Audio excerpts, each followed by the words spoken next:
ដែលគួរតែប្រយ័ត្នហើយអាចច្រឡំនៅពេលដែលស្ត្រីគាត់មានរោគសញ្ញាដូចជាគាត់មានអាការៈធ្លាក់ឈាមខុសប្រក្រតីបរិមាណឬក៏រយៈពេលយូរមួយទៀតគឺគាត់មានបញ្ហាធ្លាក់ឈាមក្រោយអស់រដូវដែលគេហៅ post menopause bleeding បើន័យថាគាត់ឡើងមានរដូវឯងស្រាប់តែគាត់មានធ្លាក់ឈាម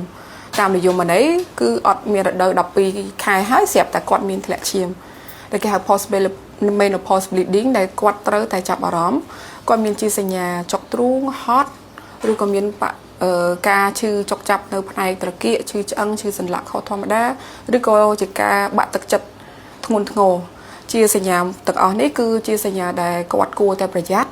ហើយក៏អាចច្រឡំជាមួយនឹងជំងឺប្រចាំកាយរបស់ស្ត្រីផ្ទាល់ដូចគ្នាដែលគាត់ត្រូវតែឆាប់ស្វែងរកការពិគ្រោះប្រឹក្សាជាមួយនឹងគ្រូពេទ្យ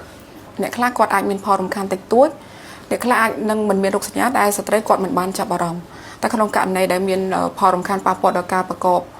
ការងារប្រចាំថ្ងៃការរស់នៅប្រចាំថ្ងៃរបស់គាត់ឬក៏ដែលមានរោគសញ្ញាពាក់ព័ន្ធដែលសង្ស័យទៅបញ្ហាបេះដូងឬក៏គាត់មានបញ្ហាសង្ស័យទៅបញ្ហាឆ្អឹងឬក៏ពាក់ព័ន្ធជាមួយនឹងបញ្ហាធ្លាក់ឈាមខុសប្រក្រតីស្ត្រីគួរតែពិនិត្យនៅក្នុងដំណាក់កាលត្រៀមមុននឹងអស់រដូវដែលគេហៅ perimenopause ហ្នឹង